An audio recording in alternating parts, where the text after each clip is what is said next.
justificado para ser circuncidado. Entonces, ¿qué es lo que yo veo? En estos dos tiempos, y también en estos dos tiempos veo que, por ejemplo, se llega a un acuerdo de que listo, al gentil no se le debe de circuncidar ni ponerle tantos mandamientos, pero veo que uno lleva un proceso, ¿sí? Y en ese proceso, entre más vaya entendiendo las instrucciones, pues las comienza a poner por obra. Yo creo que uno más adelante, por ejemplo, yo sé que es una instrucción de Dios y eso va a traer bendición y va a poner como señal de que pertenezco al pueblo. Eso es una instrucción, no es una imposición, como usted también lo ha explicado. Yo creo que con ese proceso que uno llegue a tomar la decisión de circuncidarse, porque pues a uno no le están obligando, pero yo creo que va a traer siempre bendiciones sobre la vida de la persona y, y hace parte de esa emuná. Eso es un concepto mío, ¿no? Todo lo que estoy diciendo es concepto mío. Entonces yo creo que lo va a llevar a perfeccionar esa emuná, porque eso lo está llevando a obediencia. Obviamente eso sí ya es decisión de cada persona, no es una imposición. Eso era lo que quería exponer, More. Gracias. Sí, está bien, correcto. Steven, veo que la tiene clara en parte. Sí, porque ahí no se queda la misma parte de Abraham, que no se quedó siendo gentil, sino que llegó a ser padre del pueblo hebreo. Por lo tanto, tú siendo Goy, a aceptar al Mesías, hace parte de la familia del pueblo del Señor, pero no te imponen. Ahora tú decides. O sea, tú te vas a imponer, pero si tú decides, te sometes. Te puedes quedar ahí porque no te están pidiendo. Pero si tú te exiges porque entiendes por obedecer la Torá, ya tú te estás imponiendo y te estás obligando. Es correcto. Eso debe ser así. Lo malo es cuando te imponen. Cuando te imponen una carga, ya la cosa no es igual. ¿Eh? ¿Por qué no es igual? Porque no es fácil.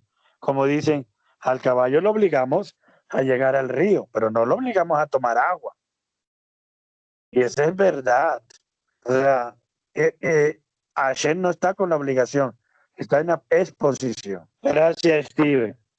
Pero dijiste algo y quiero hacer claridad un poco para ayudarte también a ti. El gentil ya deja de ser gentil. ¿Y por qué deja de ser gentil? Porque ahora pasa a ser adoptado, injertado dentro del olivo natural. Así que toma una nueva identidad y debe de cortar con su origen para entrar a la familia. Y claro, pero ahí tienes que arreglar el tema cronológico, Steven. Anótalo. Primero se da este evento de aquí en Galacia y la discusión de Pedro y Pablo en Antioquía, como lo va a decir la semana pasada que viene, vamos a mirarla, perdón, la semana que viene. Y esto es los resultados que se dan en el Concilio de Jerusalén, Steven. El concilio fue en el 50 y esta carta fue entre el 45. Así que motivo de esta realidad de los gentiles y de estos falsos hermanos es que se va a hacer el concilio. Porque el rumor es que Pablo está enseñándole a Shaul, le está enseñando a gentiles y está dañando la Torá. O sea, es una murmuración, es una crítica. Es la Shon Hará.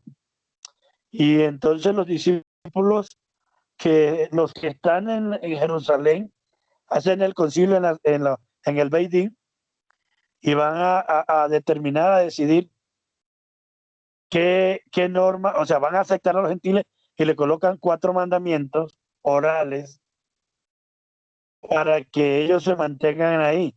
Pero no es el límite, no es la regla, sino para que inicien, como dice, para que inicien. Pero pues cada cual va al ritmo suyo. ¿Me hago entender, Steven? Steven. Sí, More.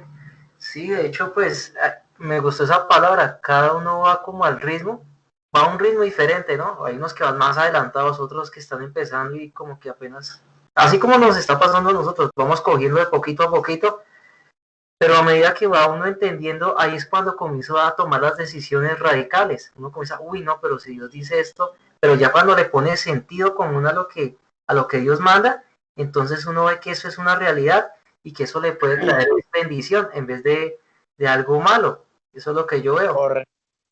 Correcto. Por ejemplo, yo a usted lo distinguí de su prima Luzmar, y yo a Luzmar la distingo ya casi 20 y punta de años atrás. Yo era pastor en la iglesia donde ella se congregaba y yo le enseñé, fue lo que le enseñé las cosas hebreas. Salgo de la ciudad, la conecto con un hermano y ahí pues le pasó un proceso complicado y ella termina en una congregación mesiánica en la cual ahorita ella participa. Usted lo conocí ahí y me acuerdo tanto que usted era muy parado y cerrado en el tema cristiano porque pues eso usted es cristiano desde muy niño, pero de hace 3 años, ya casi van para 3 años, ¿cierto? O 2 años. Ahorita su concepto ha cambiado, ¿no? Señor Steven. Claro, pues a medida que uno, pues a medida que uno lo escucha a usted y va estudiando uno y va viendo las cosas, pues sí, uno comienza a hacer como comparaciones con lo que le enseñaron y con lo que está escrito, porque realmente uno se pone a leer y uno dice, acá hay un desequilibrio, acá hay un paralelo, o sea, un paralelo que acá dicen una cosa, pero acá dice otra. Y realmente entonces uno comienza a cuestionar ciertas cosas, dice, no, pero no, las cosas no son como las veía desde un principio o como me las enseñaron, sino que hay cosas que van cambiando. De pronto hay cosas que sí dan con certeza, pero hay otras que uno dice, no, pero como lo que usted acaba de decir, se basaron más en la hija de Shah que en, que en, que en los mandamientos que había colocado Dios, que los están haciendo como a un lado. Eso es lo que, pues, lo que yo estoy viendo, que, Correcto, que, han- correcto. que cogieron la línea griega y están dejando la línea hebrea, que es de donde viene todo, porque allá es donde vienen las traducciones y todo, pero las traducciones también fueron mal interpretadas, que eso es lo que uno también se da cuenta. Uno dice, oiga, pero ¿qué fue lo que pasó? Y toda la historia de los textos polarizados que usted pues nos ha venido diciendo, que eso es lo que yo quería preguntarle, Moreo, que si me podría ayudar, que me he podido encontrar ese PDF de los textos polarizados, que eso sí me Eh, gustaría tenerlos como ahí bueno, para yo, repasarlo. los tengo, yo tengo el libro. Lo que pasa, como te digo, yo soy de la generación de papel y yo tengo el libros. No he encontrado, debe haberlo, Juanito debe tenerlo en PDF. Busque así literal, busque textos polarizados o textos de Spurgeon. Ahí le va a aparecer casi 1500 textos dentro de la Biblia. O sea que no son reales, que no son verdaderos. Son 1500 textos añadidos, mal traducidos a la conveniencia de la religión. ¿Ves? Va a aparecer, pero yo tengo el documento. Se llama crítica textual. ¿Ves? O búscate crítica textual y ahí puedes hallar. Bueno. Listo, More. Muchas gracias, More. Bueno, Javi, listo. Javi, cuéntanos. Shalom, More.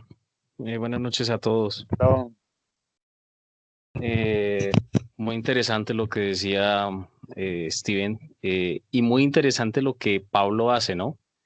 Pablo le da prácticamente como una lección a Pablo, a Kefas, acerca de realmente sí. de la interpretación de la escritura. O sea, Kefas está tratando de hacer las cosas bien y es lo que todos tratamos de hacer cuando queremos acercarnos al Padre y enseñarles a otro a acercarse también al Padre. Teniendo obviamente en cuenta que ellos tuvieron un caminar y un trasegar con el Adón, nuestro Adón Yeshua. eh, Me impacta mucho cómo Shaul empieza a increpar acerca de lo que está haciendo, pero también le empieza a hablar con la autoridad que lo requiere, porque en el versículo 16 me impacta que dice, por cuanto basado en la observancia legalista de los mandamientos, o sea, le está diciendo, ustedes se están basando en las observancias legalistas, pero no se están dando cuenta que las observancias legalistas es una vana interpretación de lo que realmente son las escrituras toraicas. Y dice, pero si en nuestra búsqueda por ser declarados justificados, es decir, está diciendo, nosotros somos justificados en el momento en el que creemos en el Mashiach. y en el que creemos que Él evolucionó y dice, y por medio de nuestra unión con Mashiach, nosotros mismos somos hallados pecadores. Entonces, ¿es el Mashiach un instigador y cómplice del pecado? Dice, el De Eterno no lo ninguna permita. manera. Exacto.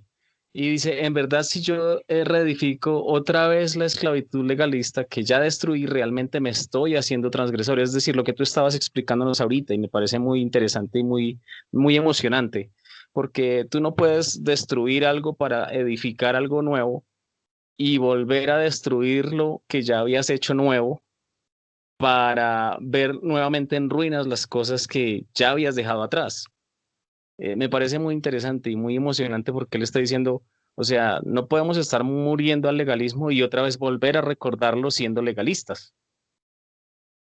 Claro, claro. Interesante lo que estás presentando. Y me gusta porque lo estás viendo. Me gusta, Javier. Me gusta que ya lo estás viendo. ¿Ves? Entonces me impacta mucho porque es lo que decía Steven y lo que decías tú, Steven, y lo que dices, pues lo que puede estar pasando con nosotros. Veíamos las cosas de una manera polarizada, me robo la palabra de Steven, y veíamos todas las cosas como decías ahorita cuando hablábamos con John antes de empezar esta charla, veíamos todo como esos caballos de las zorras que utilizaban los habitantes de calle antes. Veíamos todo así, porque así nos lo expusieron, porque así nos lo dejaron, porque así nos lo enseñaron desde muy niños.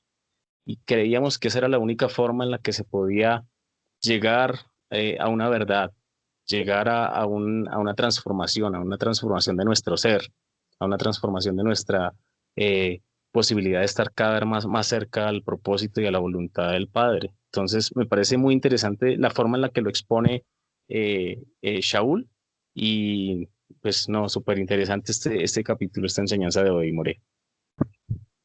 Eh, gracias, Javi. Pero me alegra porque alcanzas a ver, mínimo se te prendió el bombillo, que veo que lo viste ya. Y ese es el asunto, ¿no? Ese es el asunto porque estamos justamente ahí. Y nos toca, nosotros estamos en la misma discusión de Shaul con Kefa hace 2000 años, nosotros estamos aquí en la misma posición. Por eso puse el ejemplo, el pan, el judaísmo, el otro pan, el cristianismo, y estamos nosotros restaurando las raíces hebreas como la carne, ¿ve? Estamos en el intermedio. A uno toca mostrarle a Mashiach que es y conforme a la Torah, y a los otros toca la, mostrarle prácticamente la Torah, pero cada cual está parado en su propia finca, cada cual está parado en su propia perspectiva y no quieren ceder, ¿sí? En su orgullo, en su soberbia. Y ahí nos toca, uno, prepararnos, que lo estoy haciendo con ustedes. Dos, ser espirituales, manifestar el poder del Señor, porque no solamente con palabras hay que llegar, sino con manifestación del Espíritu. Y tres, la transformación. Eso es lo que estoy trabajando con ustedes, la transformación. Y es por eso More, se me quedó que algo. Señor, Señor, Perdón, te interrumpo. Se me quedó algo y me pareció bastante crucial y súper importante. Cuando tú mencionas el dame. Olam, que es el tiempo presente, y el Olam Jabá, que es el tiempo venidero, y que en el hebraísmo o en el judaísmo el pasado no existe, eso me parece, mejor dicho, súper trascendental porque la misma escritura dice que las cosas viejas pasaron. Aquí todas son hechas nuevas en el Mashiach. Entonces, tiene muchísima trascendencia y muchísimo sentido el hecho de que digas que el Olam Hase significa el tiempo presente y el Olam Haba el tiempo venidero, y en ninguna parte hablan del tiempo pasado. Entonces, es bastante, el pasado debe ser simplemente eso, el recuerdo de algo que fuimos, pero que crecimos y evolucionamos. O sea, ni siquiera lo nombran. No lo nombran por lo mismo. Y por lo mismo, porque lo que importa es el presente. Y entonces cuando el no judío, el Goy, reconoce al Mesías, deja de ser Goy. Se le olvida el pasado para ser parte de la familia del Eterno. Eso dice Efesios. ¿Ve? Ya pasa a ser Exacto. hijo. Y ese es un derecho. Ah, qué bueno. Qué bueno, Javi. Te Exacto, voy a More. decir algo. Esto es como lo que estamos aquí estudiando no es un curso de teología. Este estudio, más o menos, yo lo que le estoy enseñando, crítica textual, estoy enseñando a aprender a conocer, a aprender a interpretar, dándole el contexto cronológico, el contexto histórico. Esto es más una licenciatura en teología, muchachos. Están capando clases aquí, se subieron del kinder a la universidad. ¿Ah? Gracias, More. More, gracias por tus enseñanzas. Todo Rabá. Todo a ti, Javi. ¿Alguien más? Recuerde, preguntas, respuestas, aportes. O también aceptamos las críticas, pero preséntala con argumento. Son las 8:06, dije que 8:30. Pero si veo que están calladitos, pues dejemos ahí. Ah, aquí va otra vez Steven. Hola, Steven. Eh, no, pues quería solamente pues agregar algo y de hecho es que pues no me acuerdo en dónde está escrito, pero dice que ya hay una base, ¿sí? Y sobre esa base pues cada uno va a edificar, pero lo que edifica va a ser prueba por fuego. Y es ahí cuando uno tiene que estar como 100% seguro y tener mucha certeza que lo que está edificando, esos fundamentos sobre esa base que ya está puesta, pues que son seguros, que van a aguantar. Porque realmente, por ejemplo, digamos que yo no lo conociera a usted, More, que yo comenzara a hablarle que, ay, que mire que las cosas son así, y usted me dijera, no, porque mire que en tal año esto o esto, como por ejemplo, la palabra cristiano, que usted una vez nos comentó que cristiano, eso nació en el 325 y que significaba esclavo, y que aparte de eso, pues ahí en Corintios, sí, Corintios, el libro de Corintios, decía que ahí dice Cristo, pero que eso fue mal traducido, que lo que realmente decía era mesiánicos, mesías pequeños. Entonces, Hechos 11:26. Hechos 11:26. sí, More, Sí, señor. sino que realmente también lo que lo ayuda a acelerar a uno en este proceso y a conocer qué es lo que está escrito realmente y lo que no está escrito, es saber la historia, saber como la cronología que sucedió después de que murió Pablo, de que murieron todos los discípulos, qué fue lo que pasó en ese transcurso de historia y en ese transcurso de historia qué fue lo que fueron añadiendo y quitando. Y es ahí donde uno también comienza a darse cuenta de los errores y de pronto de las religiones que han nacido y por qué se han fundado en esos dogmas y por qué se han fundado en esos criterios de imponer a la gente las cosas que de pronto no son ciertas.